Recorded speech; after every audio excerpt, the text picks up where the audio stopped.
Olá, hoje a gente vai apresentar a nossa parte do nosso trabalho de biofísica, sobre biofísica da fonação do professor Elmari Fraga.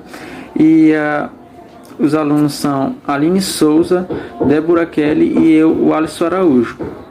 Então, a gente vai dar início à apresentação sobre a biofísica da fonação, dando compreensão e do entendimento no todo do que vai ser se apresentado.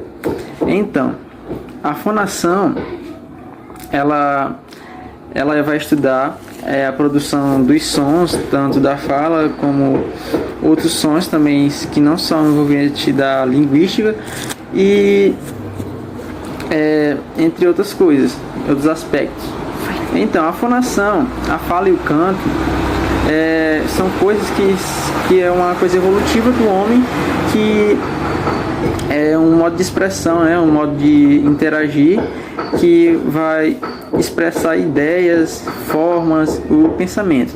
Então, a fala e o canto, elas são essas sensações que são expressadas, pela fonação. Então, pelo ponto de vista, como a gente pode observar aqui no slide, ponto de vista médico, os sons não ligados à linguística, tanto como riso, tosse, é visto como um dos sons de grande interesse também estudado, que pode ser pela interpretação de alguns problemas, entre outros. A gente vai dar prosseguimento à apresentação, entendendo também o aparelho fonador, o aparelho fonador do homem, para a gente ter entendimento do que a gente vai apresentar.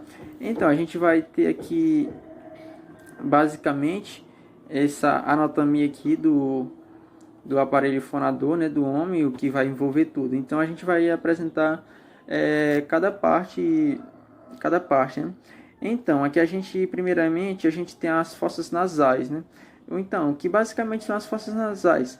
As fossas nasais, elas são situadas no maxilar superior, separado por o osso vômito, vômer.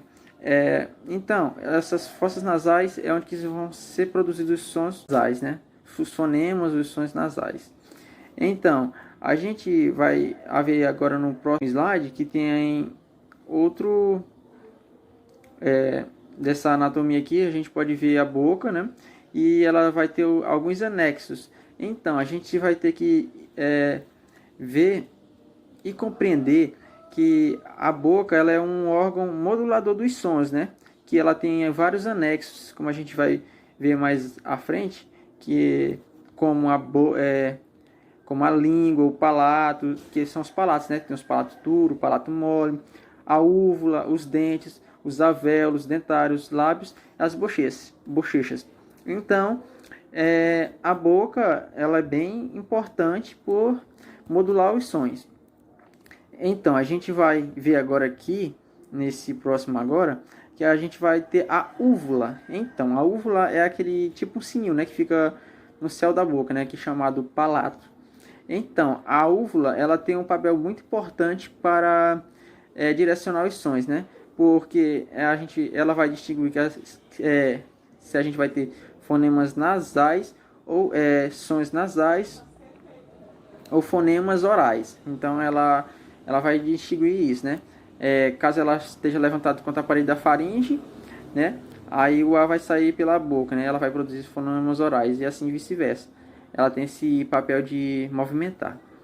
Então, aí a gente tem mais a faringe, que é o corredor para a propagação dos sons orais e nasais, que é esse corredor grande aqui, basicamente. Então, a gente tem logo após aqui tem a laringe, que situa-se nas cordas vocais, onde estão também o glote e a epiglote, A gente pode ler aqui e ver que a fala ou canto. A glote é ocluída pelo movimento das cordas vocais. As cordas vocais falsas e as verdadeiras, que a gente tem as falsas e as verdadeiras. São duas cordas vocais. Traqueias, os brônquios e os bronquíolos, que servem como os ductos aéreos que permitem a movimentação do ar entre os pulmões e o meio, que ele vai levar o ar. E os pulmões, eles são como os foles, eles vão inflar, como é que diz? Eu posso dizer, eles vão produzir o ar, né? Que vai levar até sair lá vai passar naquele corredor todo para sair lá na boca. A gente tem os músculos da parede torácica, né? Que também o diafragma e os músculos abdominais. Eles vão fazer o papel de movimentar os pulmões, né? Na respiração, ofegação, eles vão fazer esse papel todo. Também a gente tem os centros nervosos coordenadores da fala e do canto, né? Eles vão produzir os impulsos nervosos que está relacionado com a voz, né? Que eles vão elaborar as mensagens para ser produzida, né? Então, é uma grande estrutura, né, para a produção da voz. Não é uma coisa tão simples, né? Logo também a voz a produção do som está produzida também envolvido com o ouvido, né? Uma escuta também. Então, também os centros responsáveis, tem os centros nervosos responsáveis pelo controle da respiração, né? Que é a integração do produto dos órgãos produtores da voz e do aparelho respiratório. Então é um conjunto bem articulado. Então, a gente tem aqui agora um bom entendimento nesse slide agora, que é das cavidades ressonantes, de como o ar é produzido até sair os fonemas, né? Que aí são os sons. Então, a gente vê aqui abaixo, que é como eu falei, pelos músculos, né? Pelos diafragma, pelos músculos torácicos, né? Esses músculos abdominais. Então, né, eles vão fazer o trabalho dele, vão movimentar os pulmões.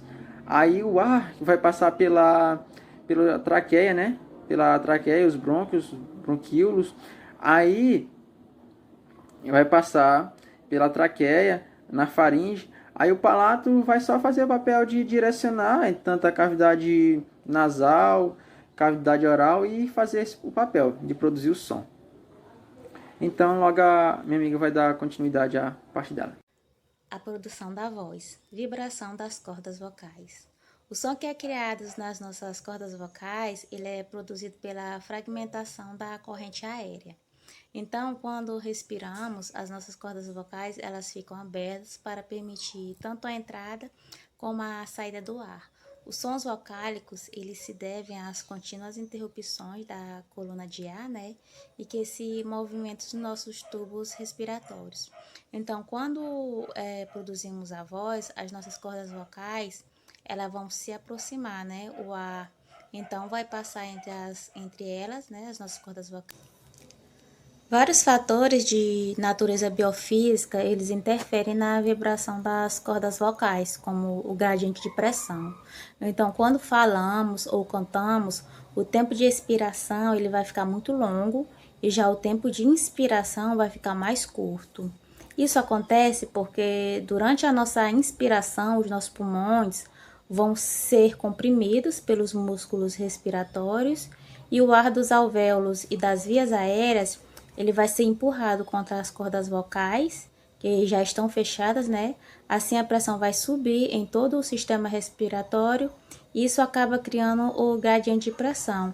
Então aí a superfície entra nas nossas cordas vocais. Então, como o ciclo respiratório ele vai continuar desenvolvendo o gradiente de pressão, volta a crescer até novamente alcançar a pressão da abertura da glote e assim reiniciando o processo de fragmentação da coluna de ar. Outro fator é a elasticidade. As cordas vocais, elas são estruturas compostas de elasticidade e elas se mantêm tensas pela ação dos músculos da nossa laringe e por causa da grande concentração que é exercida pelos elementos elásticos, que são responsáveis pela inspiração. A diferença de pressão que é aplicada sobre as nossas cordas vocais, elas vão crescendo até atingir o nível elevado para poder forçar a passagem do ar por entre as nossas cordas. Os outros fatores são o efeito Venturi e a tensão das cordas vocais. O efeito Venturi é quando o movimento do ar ele está em grande velocidade, assim ela diminui a pressão que está sendo exercida sobre as cordas vocais e também vai facilitando a ação dos músculos da laringe e estimulando o fechamento do espaço entre as nossas cordas vocais. Já a frequência da fragmentação do ar tem também a mesma proporção atenção que estão sujeitas às cordas vocais, assim como a velocidade em que vai crescendo o gradiente de pressão entre as suas superfícies. Fatores que alteram a voz. A testosterona, ela proporciona alterações da voz porque ela aumenta a massa das cordas vocais e também ela desenvolve a laringe. E com o crescimento da laringe, ela se torna maior, só que mais baixa. Assim, ela contribui para que a voz de um adulto seja bem mais grave do que a voz de uma criança. Além das cavidades ressonantes, né, como a boca, o nariz, a fala articulada. Ela não é produzida na laringe, mas na boca. Os sons articulados na boca, eles são feitos através dos movimentos tanto da nossa língua como dos nossos lábios. Os sons da nossa voz não são produzidos numa sequência em que cada unidade sonora é pronunciada isoladamente. Esses movimentos eles devem ser precisos para que os sons produzidos sejam claros, para que sejam entendido a mensagem, porque o nosso aparelho fonador ele pode produzir sons diferentes, só que tudo ao mesmo tempo. Funções da laringe. Além da fonação, a laringe possui funções que estão relacionadas com a respiração, a circulação, a fixação, a proteção, a deglutição, a tosse e também a expectoração. Durante a respiração, a laringe funciona como via de passagem para a corrente de ar. No português do Brasil, existem 33 fonemas diferentes que são representados através das letras. Tem as vogais, que são fonemas sonoros, né, gerados pela laringe. E o ar expelido dos pulmões faz vibrar as cordas vocais e não encontra obstáculos na sua passagem pelo aparelho fonador. Já as semivogais são os fonemas I ou U átono. Quando essas semivogais aparecem juntos a uma vogal, é formada uma sílaba, né? Como exemplo de dia, água, vai. Elas não podem ser separadas. Já as consoantes, elas são consideradas como ruídos, não são sons musicais. Quando o ar é expelido pelos pulmões, ele encontra obstáculos à sua passagem, né? Como a língua, os dentes e os lábios. E assim é produzida as consoantes. Classificações dos sons da fala, né? Que a gente vai entender como que a zona de articulação, né, das estruturas contidas no interior da boca, para que se produzam os fonemas, né? Então, as vogais, a gente tem as vogais média, anteriores e posteriores, né? Então, cada uma delas, da forma que a gente for pronunciar, a gente vai ter que envolver as nossas estruturas da boca, né? Por exemplo, quando as vogais anteriores E e I são emitidas, a gente abaixa a ponta da língua e elevando progressivamente a sua parte anterior em direção ao palato duro. Então a gente até fazendo aqui, a gente mesmo pronunciando, a gente observa isso. Então, a gente tem logo mais à frente, no próximo slide, a gente tem as vogais, né? As vogais, elas são elementos básicos indispensáveis na formação das sílabas, né? Que a gente sabe que as vogais são indispensáveis na formação das sílabas. Elas são geradas na laringe e se classificam na zona de articulação, tanto no ressoador principal, intensidade e timbre. Essas são as zonas de classificação dela. Então, a gente vai agora aqui nesse próximo slide para a zona de articulação, né? É a região onde que aproxima as estruturas da boca, né? Como eu já falei, na zona de classificação. Onde ocorre a aproximação das estruturas contidas no interior da boca para que os fonemas sejam produzidos, né? Aí a gente, como eu falei, tudo se subdivide, né? A gente se subdivide em vogais posteriores, nas vogais posteriores, entre o dorso e o alvéolo palatino, né? E o véu do palatino. E também a gente tem as vogais anteriores entre o dorso e o palato duro. E as vogais centrais, que é o centro e o centro da boca, né? Então, essa articulação, como a gente pode ver no slide, tem essas imagenzinhas, esses pontos azuis, é que se subdivide as estruturas da boca, né, quando a gente vai produzir os fonemas. Então, a gente olhando aqui agora nesse slide sobre ressoador principal, a gente naquela parte da anatomia, né, como eu falei, aqui a gente vai entender o papel da úvula, né? Como eu falei, né, o ressoador principal, ele tem as cavidades que a gente vai sair as vogais orais e as vogais nasais, né? Então, como eu falei, ela vai direcionar o ar para a produção dessas vogais. Então, aqui a gente, como eu falei, tem algumas vogais que é completamente produzida pela cavidade oral, né? Como a gente tem ver aqui, tem a E, o I, o O, o O e o U. Então, esses são produzidos pela, pela cavidade oral. E também a gente tem as vogais nasais, que são vindo pelas nossas narinas, né? Pelas vias nasais, que são quando então a nasal, como o A, o E, o I, o O e o U. Aí tem uma partezinha aqui que ele fala assim, quando acentuadas pelo tio, quando antecede o N ou o M, como as palavras van, vento, fim, bom e fundo. A gente já percebe que já tem uma expressiva, como eu posso dizer, participação do fonema das vias nasais. Nesse próximo slide a gente tem a intensidade e o timbre, né? A intensidade com que a gente emite os sons das vogais numa palavra não é a mesma, né? Cada um vai ter uma forma de proferir, né? São sílabas tônicas, subtônicas e também as atonas, né? Que as sílabas tônicas, ela é quando as vogais de maior intensidade, elas são tônicas, emitida com subtônicas, é aquela de média intensidade, e as sílabas subtônicas, que elas são, a gente pode dizer assim, de leve intensidade, muito baixo mesmo, bem moderado. Então, o timbre, a gente vai ter que entender que ele é uma dependente das características geométricas do ressoador, né? Então, a gente vai ver que a boca possui um número maior de paredes móveis, sendo capaz de alterar mais amplamente o timbre dos sons vocálicos, né? Que eles são abertos, fechados e reduzidos, né?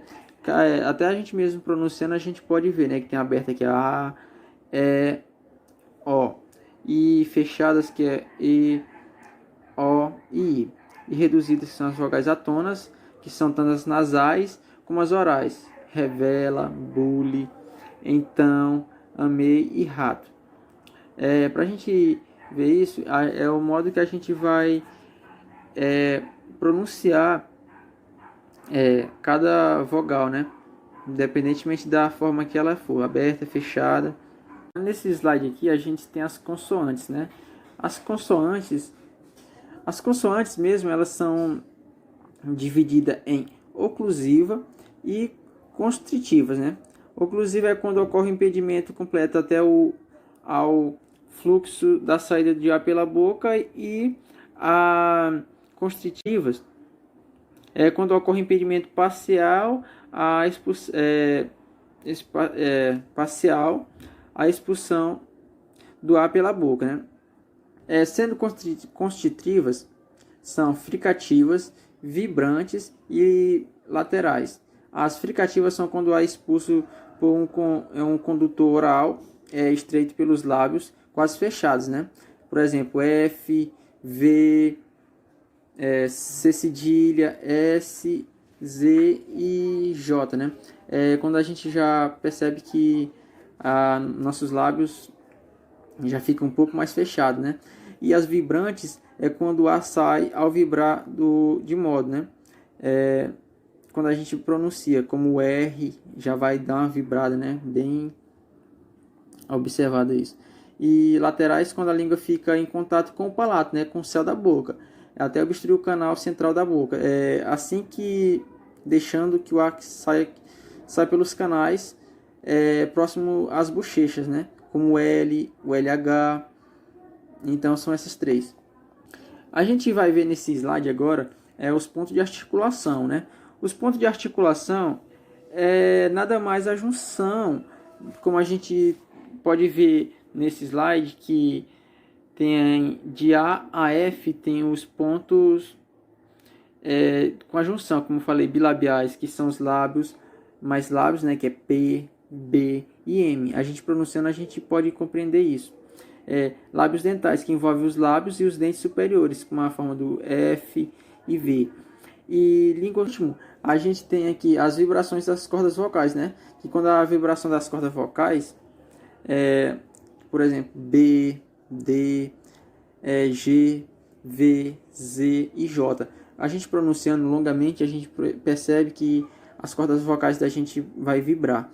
E também tem as surdas, né? Quando não há vibração das cordas vocais, por exemplo, como P, T, também F, S e X. E também tem o ressoador principal, como eu já falei, né? Que são o oral e o nasal. Os nasais, que são M, N e o NH. E o oral, que é o T, P e B. A incisura de Holland é a parte onde fica localizada o comando da voz, que fica localizado no córtex cerebral, precisamente na região motora. A imagem à esquerda mostra o esquema no tamanho de cada área dos membros e da face. A parte em foco será a vocalização. Possamos pronunciar uma determinada frase ou palavra, o sistema nervoso programa uma articulação na nossa face, mais aqui na parte da boca, que é para quando a gente falar, a gente já tem uma articulação correta para que o som desejado saia. Um exemplo é a palavra recôndito. Quando começamos a pronunciar o com, a nossa boca já faz uma articulação como se fosse circular, para que o som saia correto. E esse programa, esse comando que o sistema nervoso manda, faz com que toda a nossa face ela fique com a coordenação correta para que a palavra fique com entonação, bom tom e que a nossa face fique coerente com a frase que a gente pronunciou. Através da entonação, é possível fazer com que as outras pessoas percebam o sentimento que estamos passando através da fala. Um exemplo, quando estamos com raiva, a entonação que damos à voz é um tom mais grosseiro, que é para que possa passar através da fala o sentimento que estamos sentindo. O ato de entoar, que é colorir a voz, pode ser usado tanto pelos músicos que, ao cantarem ou emitir determinada música, eles expressam os seus sentimentos através da voz, da fala. Também, quando estamos cansados, exaustos ou com raiva, tristes, através da fala também é possível fazer com que as outras pessoas percebam isso, através da nossa entonação de fala. Uma pessoa que fala muito rápido uma frase, ela perde a qualidade da pronúncia. Então, quanto mais fala rápido, mais a entonação é rápida também. Então, a voz sai prejudicada. A produção da voz obedece princípios de pouco gasto de energia, mas porém alguns sons eles violam essa regra. Um desses sons é o ronco. O ronco é um som que não é produzido propositalmente e não é pensado antes de produzir. Então ele só é produzido e tem um gasto de energia bem maior do que as palavras que são produzidas pensadas nesse baixo consumo de energia. Que faz parte de uma variedade de sons produzidos pelo corpo humano que não faz parte da gramática e nem da lógica. Esses tipos de sons, eles são evitados, pois gastam uma quantidade bem maior de energia. A modelagem e o controle da voz, tanto na fala quanto no canto, é necessário que se tenha o controle da respiração, da expiração, da entonação da voz, do ritmo e da entoação, para que possam ser passados pela voz os sentimentos propostos. Outro sistema que também é utilizado na produção e modelagem da voz é o centro de memória, que ficam localizadas as memórias de músicas, das palavras, das frases. Um exemplo dessa produção e modelagem da voz podemos tirar como as pessoas que estão cantando, que fazem aulas de canto, que elas, assim que começam a aprender a respirar de forma correta, a respiração, a expiração, para que cantem de formas leve e que consigam, através do canto, passar os sentimentos e não terem falhas na voz ou uma entonação errada no momento que está cantando uma frase, ter uma entonação de outra. É isso que servem também as aulas de canto, para produção e modelagem de voz. A imagem mostrou o centro de comando integrado e o que ele é responsável, que é a respiração, a expiração, a inspiração, a audição, a voz junto com a mandíbula, a língua, boca. Quando falamos, nós escutamos a nossa própria voz. Aí é como se o ouvido mandasse uma mensagem para o cérebro dizendo se a voz está alta, se está baixa, se está numa entonação certa, se está errado. Então, quando não podemos escutar a nossa própria voz, a gente fica meio sem direção ao falar. Se é para falar baixo, se é para falar alto. Igual quando estamos com fone de ouvido bem alto, que quando a gente tira o fone, o cérebro pensa que é para a gente falar alto, já que a gente estava escutando uma música bem alta. Então, quando a gente começa a falar, a gente começa a falar bem alto. Acontece quando a gente está ouvindo música e cantando junto, que a gente pensa que está cantando igual o cantor, porém, quando a música é desligada, a gente vê que isso não é verdade. Que quando a música desliga, a gente começa a escutar a nossa própria voz e percebe as falhas da voz, percebe que a gente estava indo mais atrás da música, mais na frente, estava lerdo ou estava muito rápido. Então, acontece que o ouvido estivesse confundindo a nossa voz com a música que a gente está escutando. Então, ele tenta mandar uma mensagem para o nosso cérebro para a gente cantar igual o que ele está ouvindo. Aí fica como se a gente estivesse fazendo uma sombra da música que estamos ouvindo. Quando escutamos uma mensagem é para repassá-la, que a mensagem não é decodificada de forma correta, repassamos a mensagem de forma errônea. Um exemplo é a brincadeira de telefone sem fio, que você passa uma mensagem para uma pessoa e a pessoa passa para outra e passa para outra, falando só no ouvido. Então, ali a mensagem é entendida errada pela outra pessoa por ser falada baixa e bem rápido. Quando escutamos uma canção e não entendemos corretamente ela, que a gente vai pesquisar, aí coloca no Google, a gente só faz um ruído de acordo com o que a gente escutou. Então, não é bem uma pronúncia, é somente um ruído similar ao que a gente ouviu. A restauração fonética acontece quando escutamos uma frase e não entendemos ela por completo. Então, se a gente já escutou muitas vezes, a gente tem essa frase gravada na memória. Então, a gente nem escutou ela toda, mas a gente sabe o fim. Fala uma frase bem rápida. Aí, no meio da frase, ela pula uma vogal, uma letra. Então, quando a gente vai repetir o que ela falou, se a gente já souber a palavra, a gente corrige ela, fala a palavra certa. A movimentação dos articuladores é o estágio final para a produção da voz. Esse estágio é o estágio final de um grande processamento de informações que ocorre no cérebro. Antes que se fale ou cante, o centro de controle integrado da voz necessita interagir com estruturas cerebrais. Assim, antes que uma frase, palavra ou canto seja dito, é necessário que o centro de criação formule, planeje e produza a mensagem. Esse centro de criação usa diversas memórias registradas ao longo do tempo para que assim seja formulado as frases com entonação, sentença e expressão da frase, para que ela seja posta numa sequência adequada e lógica na frase.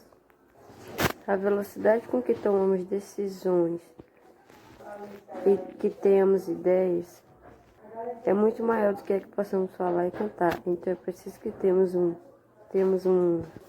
uma memória auxiliar que funcione como um buffer a serem compatíveis com uma frase pronunciada. As palavras ouvidas durante a infância são fixadas numa área cortical localizada na primeira circunvolução central e que se chama o centro de Wernicke. E quando se aprende a falar, uma nova área do córtex cerebral começa a se formar, a se expandir. Ela é o centro de Broca, que se localiza na terceira circunvolução central do cérebro. Ao longo dos anos, algumas teorias foram sendo derrubadas a respeito do controle da voz, como a teoria motora, que segundo ela, as articulações e gestos, que as informações ficariam guardadas na cabeça para que se um determinado som mais na frente fosse repetido, então nossa cabeça, nosso cérebro saberia como enviar essa mensagem dizendo o jeito certo que era para a boca se abrir, fechar, para que a articulação motora fosse adequada para o som pronunciado. Também teve a teoria do alvo, que segundo as informações perceptíveis provenientes dos músculos e tendões informariam antes os centros nervosos superiores para que eles pudessem preparar uma resposta correta e coerente com o que se pedia. Também a teoria das posições relativas e do alvo acústico, que, segundo ela, os centros de comando funcionam tentando buscar um desempenho acústico adequado e não um desempenho mecânico. Para que se tenha uma produção adequada da voz, é preciso ter planejamento, programação, execução e controle. Algumas pessoas apresentam deficiência nesses requisitos. Afasias quando se tem distúrbio no planejamento da fala. Apraxias é quando se tem distúrbio na alteração na programação da fala. E disartrias é quando se tem anormalidade na execução da fala.